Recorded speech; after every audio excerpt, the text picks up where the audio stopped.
이 통일에 대해서 뭐 어떻게 생각해야 되는지, 또 지금 북한이 뭐 미사일을 쏘았다는 것에 대해서 어떻게 판단을 해야 되는지에 대해서 나름대로 다들 뭐 생각들을 좀 갖고 있을 것 같습니다. 모두가 다 갖고 있겠죠. 근데 이제 그 조금 연세 드신 어른들, 특히나 우리 교회에 출석하고 계신 어른들의 얘기를 들어보면 참 되게 불안해하시고 힘들어하시고 어려워들 하십니다. 특히나 뭐 잘 아는 것처럼 요즘 유튜브를 보면 유튜브에는 연결해서 계속하는 얘기들이 많은데, 제가 참 많이 존경하고 참 그래도 IBF 안에서 좀 어른들 가운데 또 학사회에서 또 아주 많은 역할을 감당하고 계시는 어른도 어느 날부터 갑자기 유튜브에 매료되시더니 그때부터 시작해서 이렇게 페이북에 올라오는 얘기가 굉장히 걱정 근심 어린 얘기들로부터 시작해서 이제는 그 어느 누구의 얘기도 잘 듣지 않는 이런 상황이 되는 걸 보면 참 많이 마음이 아팠습니다. 참 다양한 견해들이 많이 존재합니다. 세상 속에.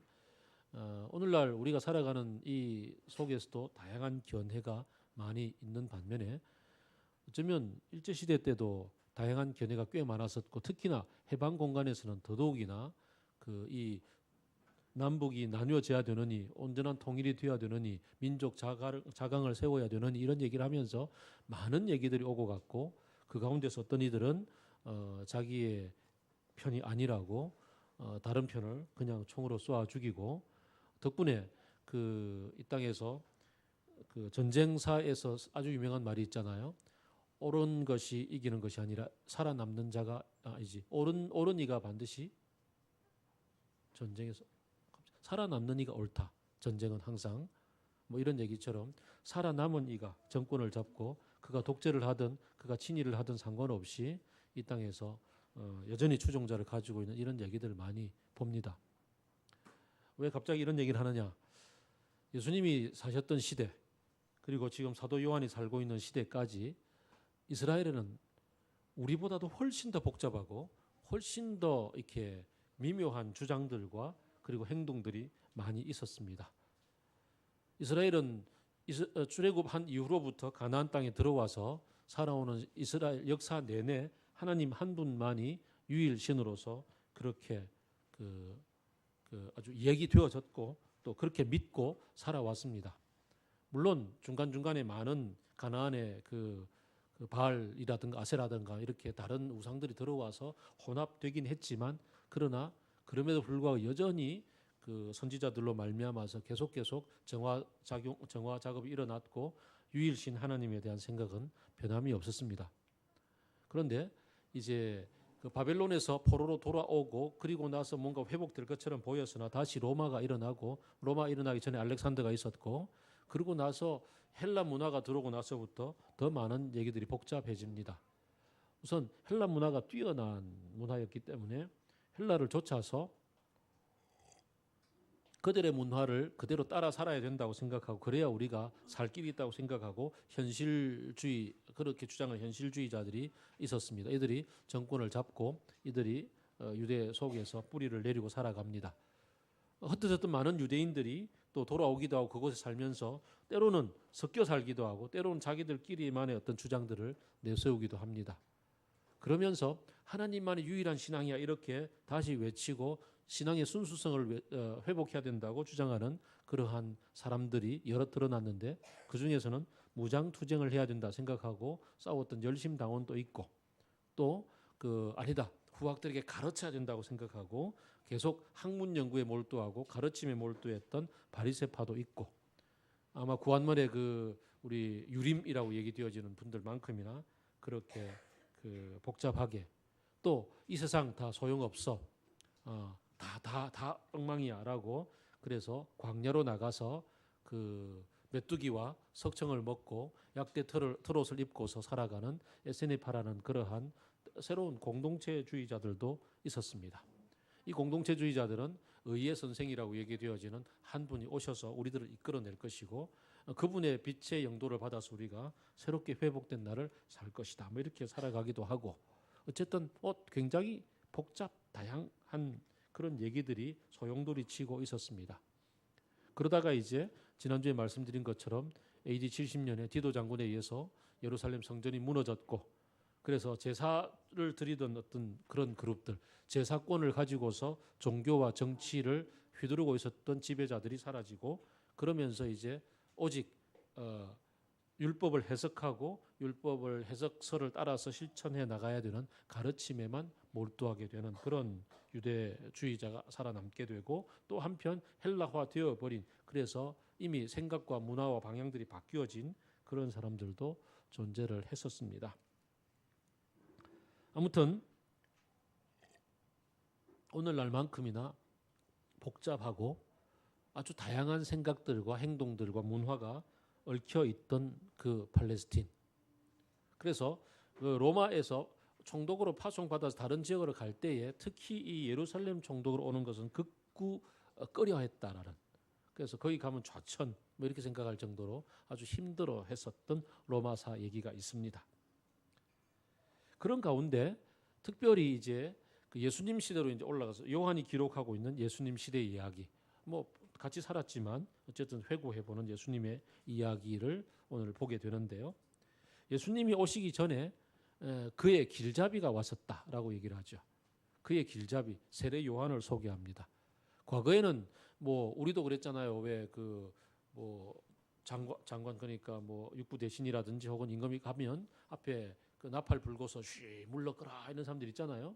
그런 것처럼 앞서 나가시는 분들이 있죠. 또 유명 강사가 있으면 유명 강사가 그 청중들이 모여 있는데 그 앞에 스스로 나와가지고 저로 말씀드릴 것 같으면 자기 인트로듀션 하고 그러고 나서 강의하는 거 아니잖아요.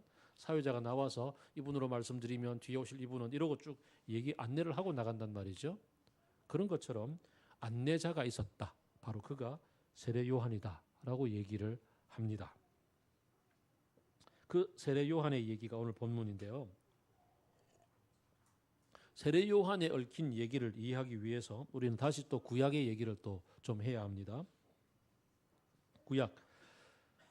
이스라엘 사람들은 다윗과 솔로몬 시대를 제외하고는 떵떵거리고 살아본 적이 거의 없는, 맨날 쫓기고, 물론 그 뒤에 분열 왕국 시대에도 좀 잘 살았지만 그래도 맨날 외적의 침입을 받고 뭐 그랬었던 아픈 역사를 갖고 있어서 특히 계속 꼬로박고 있는 역사를 이렇게 보았기 때문에 그 속에서 우리는 언제 한번 잘 살아보나 이런 생각들이 늘 만연했었고, 그런 그들에게 선지자들은 와서 외치기를 너희들이 하나님 백성으로 하나님 앞에 돌이키기만 하면 잘 사는 날이 온다라는 얘기를 수도 없이 얘기를 해왔었죠. 그리고 나서 언제 그럴 때가 오느냐라고 얘기할 때 그 질문에 대해서 대답을 들려줄 때 두 가지를 늘 얘기했었죠. 메시아 그분이 오시면 완성된다. 메시아가 오셔서 여러분들을 하나님 직친이 다스리는 그때가 되면 여러분은 진짜 잘 살 것이다. 제대로 살 것이다 라고 얘기했죠. 그래서 오는 메시아를 늘 기대했습니다. 두 번째, 또 선지자들이 얘기하기를 그 메시아가 오기 전에 아까 말씀드린 것처럼 주의 크고 두려운 날이 이르기 전에 내가 너희에게 엘리야 선지자를 보내어 주겠다. 그가 아버지의 마음을 자녀에게로 돌이키고 자녀의 마음을 아버지께로 돌이킬 것이다 라고 얘기를 하죠. 메시아가 오기 직전에 바로 빵빠레를 울리며 먼저 와서 메시아를 소개할 사람, 엘리야 선지자가 올 것이다. 구약에서 가장 유명한 선지자가 엘리야잖아요. 엘리야는 특별히 죽음을 겪지 않고 하늘로 들리어 올리워 갔다라고 알려진 대표적인 두 사람, 에녹이 그랬고 창세기 에녹이 그랬고 두 번째는 엘리야잖아요. 그래서 이 엘리야 선지자가 올 것이다. 그럼 엘리야를 아주 기대를 합니다. 엘리야 선지자가 언제 올 것인가? 그가 오고 나면 메시아가 올 건데. 그래서 좀 더 멋진 얘기를 하고 그다음 뭔가 백성의 마음을 움직이는 그런 그 목소리를 내는 사람들이 오면 그가 엘리야인가? 이런 질문들을 많이 하죠. 그 변화산에서 예수님이 그 모세와 엘리야와 대화를 나누고 있었던 장면 속에서도 제자들이 그런 얘기를 하잖아요. 그 엘리야가 먼저 와야 한다는 그런 얘기를 들었는데요. 그러면은 당신은 누구고 그 엘리야는 누굽니까?라고 얘기를 할 때 예수님이 그 엘리야가 먼저 왔었다. 뭐 이런 얘기를 하죠. 어쨌든 그만큼 이스라엘 사람들은 엘리야가 올 것에 대한 기대를 많이 하고 있었습니다. 또 두 번째, 그 좀 더 오래된 얘기 가운데 신명기를 보면 그런 얘기가 나오죠. 하나님은 너희 동족 가운데서 나와 같은 예언자 한 사람을 이렇게 세워줄 것이다. 너희들은 그의 말을 들어야 할 것이다. 이제 신명기는 모세가 이스라엘의 2세대 가나안 땅에 들어갈 2세대들을 딱 모아놓고서 그들에게 율법을 들려주는 얘기잖아요. 그래서 나는 지금 이제 너희와 함께 못 간다. 나는 여기서 생을 마감할 거다. 근데 훗날 뒤에 너희 가운데서 나와 똑같은 선지자 한 사람을 보내줄 것이다. 너희는 그 말을 들어야 된다. 이렇게 얘기를 하죠. 그래서 언제 모세 같은 이가 오나, 언제 모세가 오지라고 백성들은 늘 기다리고 율법을 제대로 잘 가르치는 사람이 오기만 해도 이 사람이 모세인가 이런 생각들을 많이 합니다. 그래서 예수님이 오병이어 기적을 베풀고 나서 백성들이 잘 가르쳤잖아요. 잘 가르치고 잘 먹였잖아요. 그리고 나서 다시 그 가버나움으로 돌아오니까 백성들이 막 쫓아왔죠. 쫓아와가지고 하면서 막 쫓아오면서 하는 얘기가 뭐였냐면 이분은 참으로 세상에 오시기로 하신 그 예언자다. 그 예언자다. 정관사가 붙어 있습니다. 그렇게 바로 그 모세가 오게 됐다고 얘기했던 그 예언자가 아니냐 이렇게 얘기를 합니다. 이제 다시 정확하게 이제 정리를 하면 어떻게 되겠죠? 이스라엘 백성들은 우리가 좀 잘 살라를 기대하고 잘 살라는 메시아가 오시면 이루어지는데 그 메시아가 오기 전에 엘리야가 올 거고 모세와 같은 이가 올 거란 말이죠. 이런 이제 생각이 기본적으로 다 갖고 있는 상황 가운데 세례 요한이 사역을 시작한 겁니다. 세례 요한이 특별히 기적을 베푼 것 같지는 않습니다. 기적을 일으키지는 않았는데 그의 말이 권세가 있는 거죠.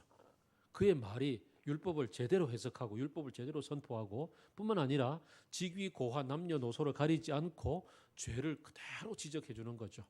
그래서 로마의 그 밑에 용병으로 살고 있던 사람들에게 군인들을 보고 늑진차 그러니까 사람들을 빼앗지 말라 그런 얘기하고 그다음에 또 그 백성의 지도자들이 가니까 이 독사의 자식들아 이런 얘기도 하고 그랬잖아요. 그렇게 아주 거침없이 죄를 지적했고 마침내 그 헤롯의 죄를 제대로 지적하는 통에 그 괘씸죄에 걸려가지고 감옥에 갇혔고 죽임을 당하잖아요. 그러니까 이렇게 거침없이 죄를 지적하는 이 세례 요한 거기다가 기적은 베풀지 않았는데 죄를 씻어야 된다 그러면서 오는 사람마다 다 요단강에다가 물에다가 수장시키잖아요. 다 물속에 넣었다 건지잖아요. 세례를 막 베풀었어요. 그러니까 이 파장이 효과가 엄청난 거죠. 사람들이 전부 다 이 사람이 누구지라고 쳐다봅니다. 누구지라고 쳐다보는 거죠. 그러면 당연히 두 가지가 떠오르겠죠. 세 가지가 떠올라야 되겠죠. 첫째, 이분이 메시아인가? 라는 질문이 떠오를 거란 말이죠. 메시아가 아니라면 모세가 얘기했던 그 선지자인가? 아니면 엘리야인가? 이런 질문들이 떠오를 겁니다. 사람들은 그가 누구든 상관없이 막 갑니다. 배움을 받으러. 엄청나게 몰려들었죠. 이 상황 가운데 상당히 간이 졸이는 사람이 있습니다. 누구겠죠? 누가 간이 졸일까요? 지금 현재 기득권을 갖고 있는 사람들이겠죠. 지금 현재 자기들만 바라보고 있는데 저 사람을 보고 다 쫓아가니까 그게 심각한 위기가 되는 거죠. 바로 성전 제사장들과 그리고 현재 제야에 묻혀서 그래도 정신적 지도자라고 얘기하고 있는 바리새인들이겠죠. 그래서 제사장과 바리새인들이 함께 나서서 이제 이 세례 요한을 만나러 갑니다. 자기들 직접 안 가고 이제 쫄개들을 보냅니다. 그래서 예비 신문을 하는 거죠. 당신이 누구요? 그랬더니 여러분들이 뭔 생각을 하고 왔는지 알지만 나는 그리스도 메시아가 아닙니다. 라고 얘기를 하죠. 그래서 이제 그 다음 또 질문합니다. 그렇다면 당신이 엘리야요? 나 엘리야 아닙니다. 그럼 당신이 그 예언자요? 라고 묻죠. 모세가 얘기했던 그 예언자요? 아니요. 그럼 당신은 누구요? 그래서 유명한 말이 나오죠. 뭐라고 얘기합니까?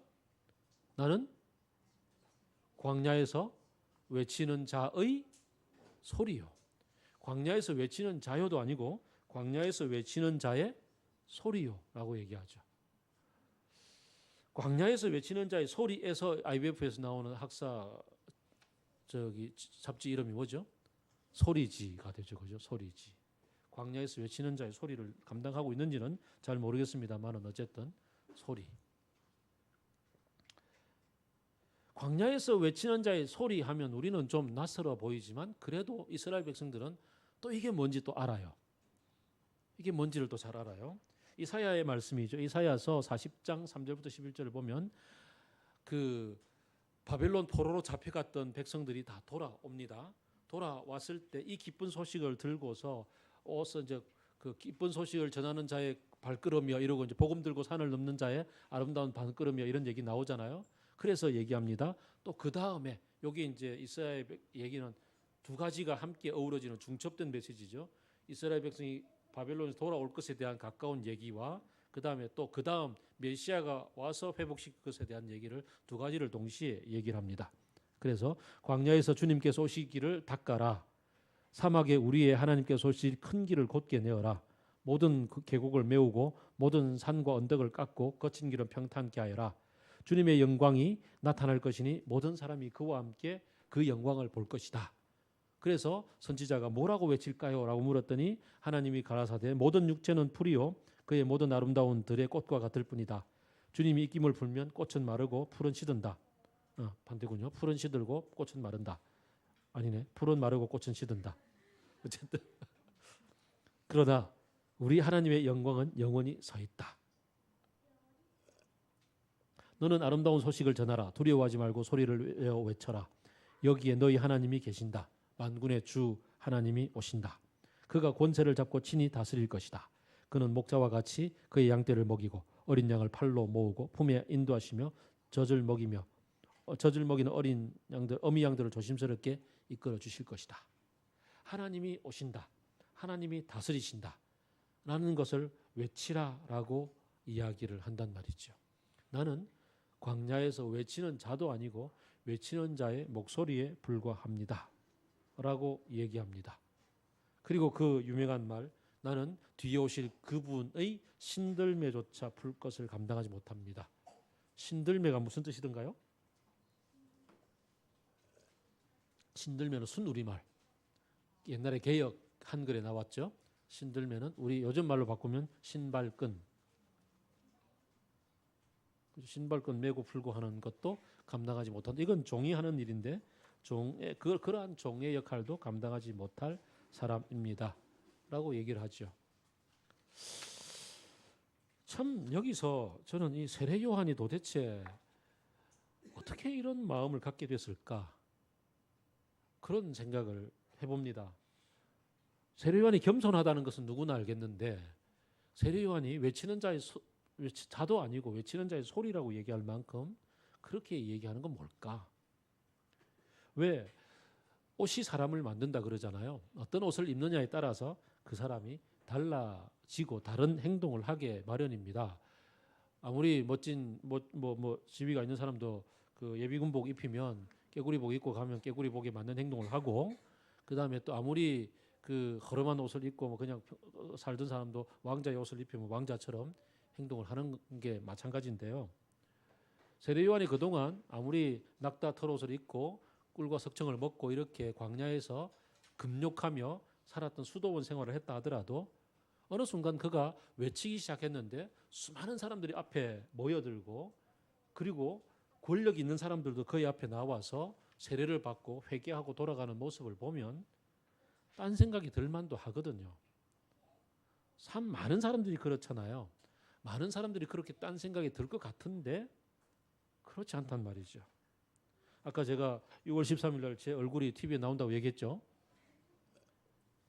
그 TV 얼굴이 나온다는 얘기가 저를 상당히 우쭐하게 만들더라고요.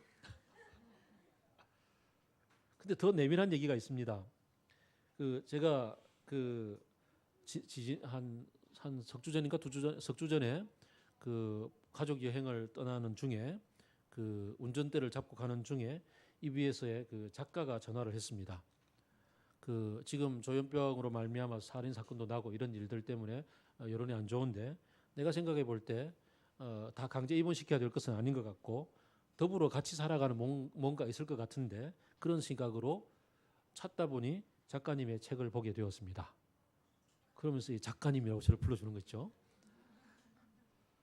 그래서 이제 책을 보니까 정말 꼭 필요한 말씀을 하셨더라고요. 그러면 쭉 얘기를 들었어요.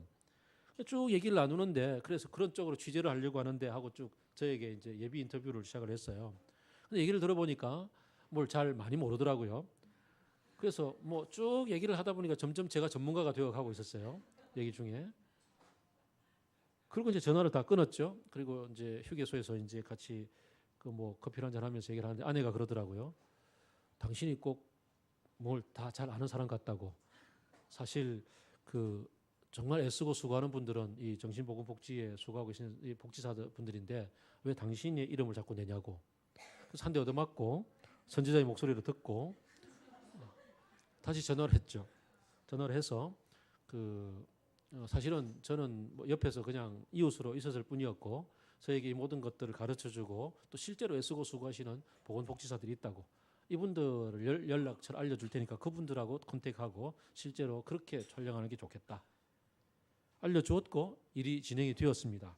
그리고 지난 화요일 날 드디어 이분들이 서울에서 내려오셔가지고 인터뷰를 하게 되었습니다. 송구 클럽하우스에서 이제 몇몇 당사자들도 찍고 직원 뭐 회의하는 것도 찍고 아침에 저를 오라 그래서 저도 인터뷰하겠다 그래서 가서 얘기가 진행이 됐죠. 근데 이제 이 모든 스토리를 알고 있잖아요. 처음에 어떻게 접촉이 됐고 어떻게 시작이 되고 그러니까 가는 내심 제 마음에 아 그래도 내가 오늘 꽤나 많은 분량이 촬영이 되겠구나.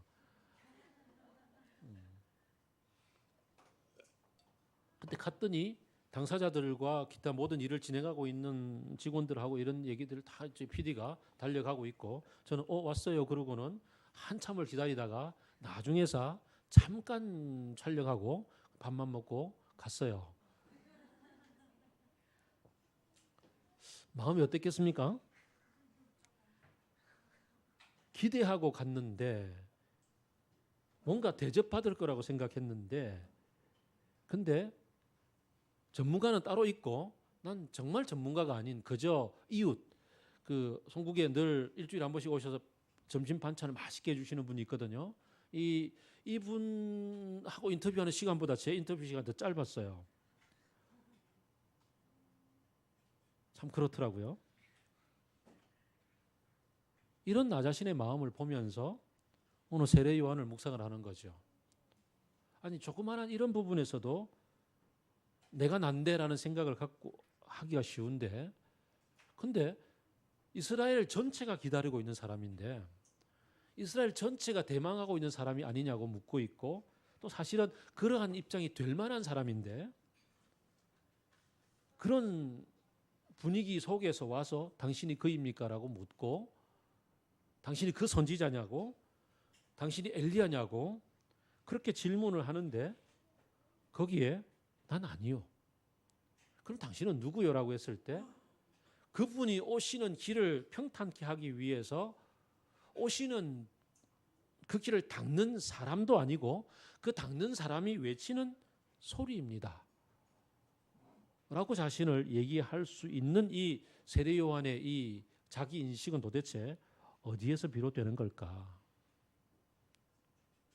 물론 금욕 생활과 그 광야에서의 그 수도 생활 속에서 나오는 그런 내공일 것 같습니다만은 그래도 참 대단하지 않습니까? 이분의 이 신앙 인격은 도대체 어디서 나오는 걸까? 우리는 공동체 생활을 하면서 빌립보서 2장 1절부터 5절의 말씀을 잘 묵상을 하고 압니다.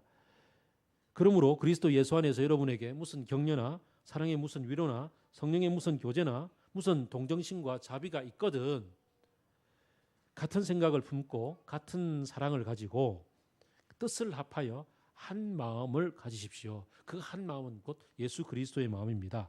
그리고 무슨 일이든지 경쟁심이나 허영으로 하지 말고 겸손한 마음으로 하고 자기보다 남을 낮게 여기십시오.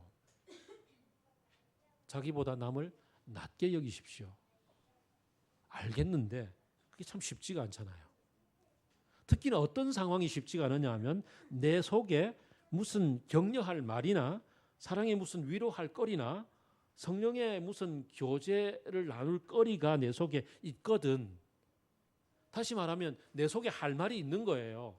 다른 사람에게 나누어 줄 거리를 갖고 있을 때, 이럴 때 내가 들을 귀를 갖고 있는 사람들 앞에서 그냥 들려주기가 쉬운데 듣는 그가 나보다 낫다라고 여기라는 거죠.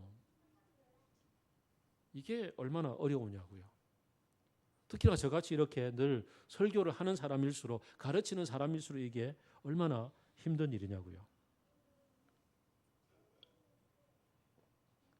근데 세례 요한이 수많은 사람들 앞에서 그러고 있다고요. 어떻게 그럴 수 있을까? 가만 보니까 세례 요한의 고백 속에 대답이 있었어요. 31절을 보면 그가 예수 그리스도가 오시니까 세상 죄를 지고 가는 어린 양이로다 라고 그분을 가르쳐주고 나서 하는 얘기가, 나도 사실 처음에는 이분을 알아보지 못했습니다 라고 이야기를 합니다. 세례 요한이 처음부터 예수님을 알아보고 예수님이 계시기 때문에 당연히 그분 앞에 나는 깨갱해야지라고 그렇게 얘기한 것도 아니고, 그분이 메시아임을 나도 사실 알아보지 못했습니다라고 얘기합니다. 그리고 또 지금은 또 알았지만 나중에 그가 감옥에 갇힌 다음에 예수님이 하시는 일들을 보고 진짜 당신이 오신 메시아입니까? 라고 의문을 가지는 적도 있습니다. 처음에 몰랐다는 거죠. 근데 어느 순간 예수님이 그를 찾아오셨고 그에게 오셔서 세례를 베풀어 달라고 요청을 했었잖아요. 그랬던 그 사건 속에 뭔가를 경험했습니다. 뭔가를 경험했기 때문에 이분이구나 라고 알아차리게 되었다고 얘기를 하죠. 오늘 본문에서 뭐라고 얘기합니까? 어느 날 너를 찾아오는 사람이 나에게 세례를 베풀어 달라고 얘기할 그때, 네가 세례를 베풀 그때 그의 머리 위에 성령이 임하는 것을 보거든 그인 줄을 알아라 라는 깨달음이 그에게 있었다는 거죠. 마치 그와 똑같죠. 그 드라마 도깨비 중에서 유 회장이 세상을 떠나면서 남겼던 유언이 있잖아요. 어느 날 김가성의 믿을 신자를 쓰시는 분이 찾아와 내 것을 찾아러 왔다 하거든 내어 주어라. 그분은 빗속을 걸어와 푸른 불꽃으로 갈 것이다. 뭐 이런 것처럼 그가 세례를 베푸는데 성령이 그에게 임하는 것을 보거든 그인 줄을 알아라.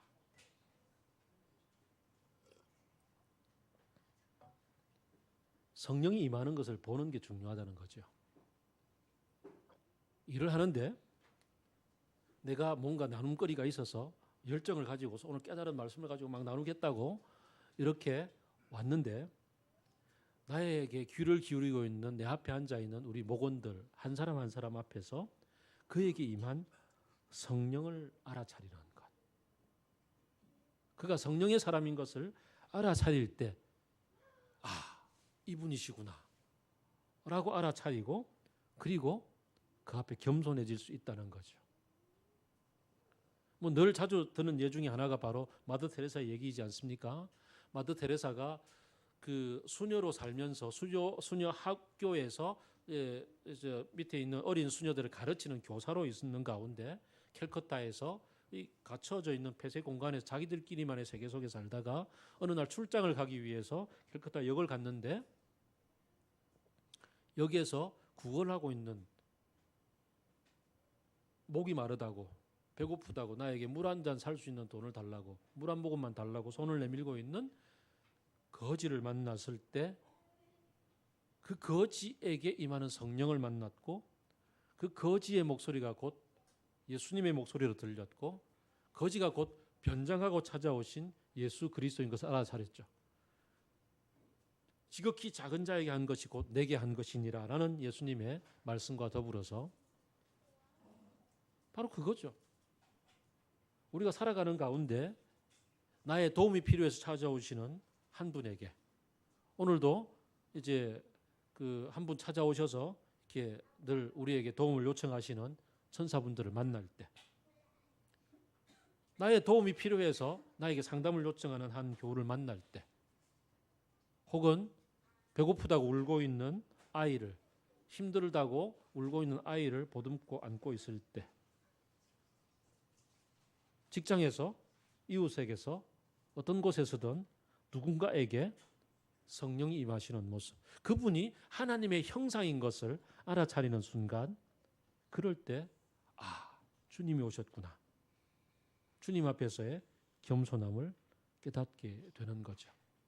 겸손은 기본적으로 성품인 것 같습니다. 그러나 성품이 쌓여져가고 훈련이 되기 위해서는 바로 예수 그리스도께서 우리 앞에 계신 것을 알아차리는 것, 참 그게 중요한 것 같습니다. 오늘날 주중에도 저는 한 분 조현병을 겪고 있는 고생하고 있는 이의 부모님을 만났을 때 그분이 그러시다고, 지금 이런 사회적 분위기 속에서 특별히 목사님께 요청을 하고 싶다고, 특별히 우리 종교가 이 문제에 있어서 이웃으로 우리를 좀 품어줬으면 좋겠다고. 참 너무 많이 얼굴이 빨개지고 부끄러웠고 미안했습니다. 교회가 이웃으로 아픈 이들을 품지 못하고 오히려 내치기 쉬운 그러한 환경들, 우리 그리스도인들이 은밀하게 갖고 있는 다른 종교인들에 대한 우월감들, 그러한 마음들, 그래서 너무나 무례하게 살아가는 것들, 과학자들의 그 열띤 탐구 생활 끝에 나온 수많은 과학적 증거들마저도 완전히 개무시하고 자기가 알고 있는 그 어떤 문자적 기독교가 전부인 것처럼 생각하며 젊은 지구론 이런 거 얘기하며 완전히 자기가 과학자 중에 최고 권위자인 것처럼 그렇게 우월감 속에 살아가고 있는 이러한 기독교가 될 수밖에 없는 까닭은, 성령께서 지금 이 순간 이곳을 다스리고 계시고 하나님께서 여전히 이곳에 주인으로 오셔서 세상의 모든 사람들을 당신의 형상으로 만드시고 당신의 형상으로 지으시고 그들을 이끌고 다스리고 계신다는 사실 자체를 알아차리지 못하기 때문에 그런 거 아니냐는 거죠. 내 이웃들 앞에서 그가 사탄의 자식이 아니라 하나님의 형상으로 지음을 받은 한 존재임을 깨닫고 그분 속에 임하는 성령을 깨닫게 될 때 우리는 이 세례 요한처럼 겸손해지지 않을까. 내가 무엇보다도 성령 하나님을 알아차릴 수 있는 내 내면의 갈급함과 열린 마음과 하나님을 바라보고자 하는 열심이 있어야 한다는 거죠. 그럴 때 우리 자신이 참 세례 요한과 같이 그분이 여기 계십니다라고 이야기할 수 있는 사람이 되지 않을까. 우리는 오늘 서로 또 가정교회에서 나눔을 할 것입니다. 서로가 서로를 바라보면서 그 안에 계시는 성령님을 알아차릴 수 있으면 좋겠습니다. 좀 극단적으로 부부싸움 하는 순간 이게 딱 올라왔을 때 좀 한번 꿀떡 삼키고 성령이 임하신 우리 아내를 바라보는 이런 내공까지 좀 가면 좋겠습니다. 이런 내공이 우리 속에 자리할 때, 이럴 때 시편이 고백하는 것처럼 너무 큰 것을 가지려고 나서지 않고 분에 넘치는 어떤 놀라운 일을 이루려고 내가 뭔가 슈퍼맨이라고 생각하며 그렇게 나서지 않고 오히려 저때 나이가 어머니 품에 안겨서 어머니의 그 심장 고동 속에서 평화를 누리듯이 더불어 평화를 추구하며 살아가는 우리들이 될 수 있지 않겠습니까? 귀를 기울여 듣는 것, 오늘 들을 청자에 대해서 같이 묵상을 했습니다. 정말 듣는 것이 필요한 것 같습니다. 한 예를 들면 그렇습니다. 조현병 세계 속에서 들려온 아주 재밌는 얘기 중에 하나가 이 친구가 자기는 슈퍼맨이라는 망상에 시달리고 있었습니다. 난 슈퍼맨이야. 그리고 텔레파시가 통해 이러면서 모든 텔레파시를 다 듣는 초능력자라는 망상을 하고 있었습니다. 그러다가 이 공동체에 오게 되었습니다. 기관에 오게 되었고 함께 대화를 나누는데 자기를 소개해달라 그러니까 신입으로서 자기 소개를 하다가 쭉 얘기를 했더니 선배가 듣고 있다가 선배가 하는 얘기가 뒤통수한테 딱 때리면서 야 이놈아 텔레파시 그건 아무나 듣는 거야. 누구나 다 갖고 있어 초능력 이러면서 한테 딱 때리는 거죠. 그 순간 이 친구가 자기 슈퍼맨이었던 자기가 평범한 한 사람으로 되돌아오는 거죠. 그런 겁니다. 내가 뭔가 잘났고 내가 뭔가 멋있어 보여 내가 난데라는 생각을 하고 있는 내가 다른 사람들과 만나서 얘기를 듣는 가운데 그에게 임한 성령을 통해서 아 이분이 하나님이 보내신 사람이구나.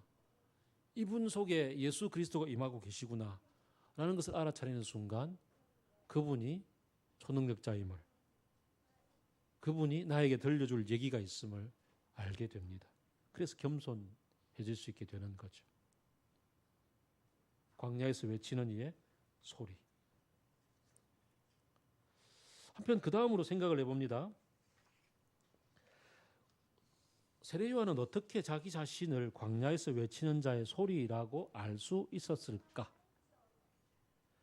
예수가 아니라고 메시아가 아니라고 엘리야도 아니라고 그 예언자도 아니라고 하는 겸손함까지는 알겠는데 내가 그렇다면 외치는 자의 소리다라는 자기 의식을 갖게 되고 그리고 그 말씀들을 어떻게 나누게 되었을까?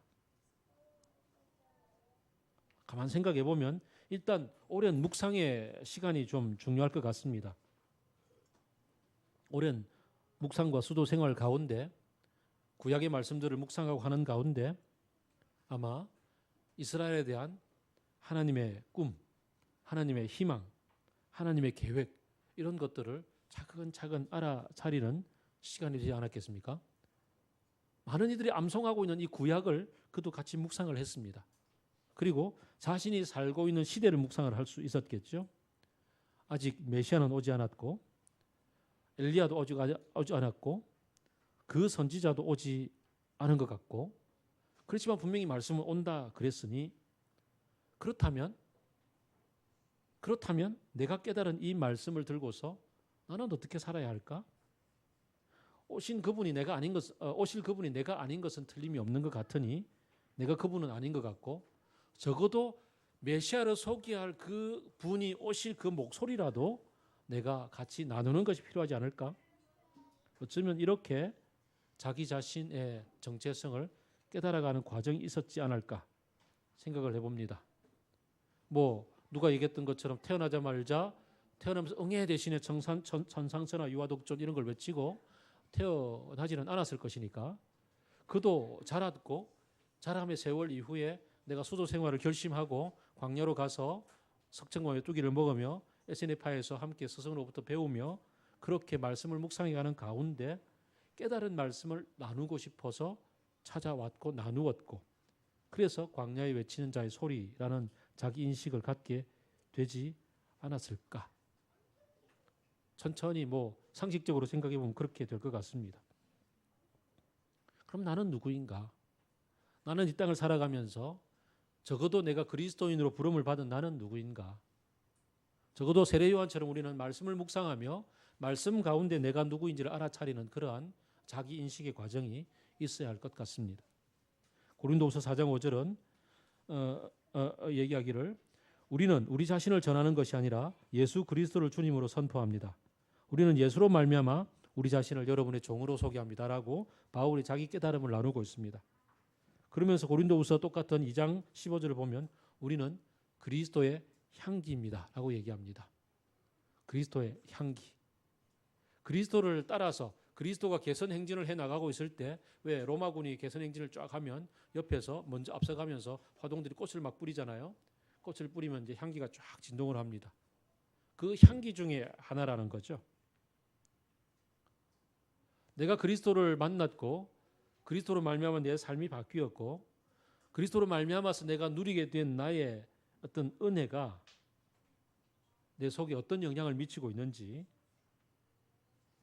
그 얘기가 내 속에 자연스럽게 우러나오면서 그게 감동이 되어져서 오직 주의 사랑에 매여 내 영 찬양하고 노래합니다라고 얘기할 만큼 아니 주님이 주신 은혜의 10분의 1, 100분의 1, 1000분의 1이라도 내가 좀 향기가 될 수는 없을까라는 묵상을 하면서 자연스럽게 내 삶 속에 역사하시는 주님, 당신 어떻게 그렇게 향기롭습니까? 라고 얘기할 때 내가요 좀 요즘 좋은 샤넬 향수를 쓰고 있거든요.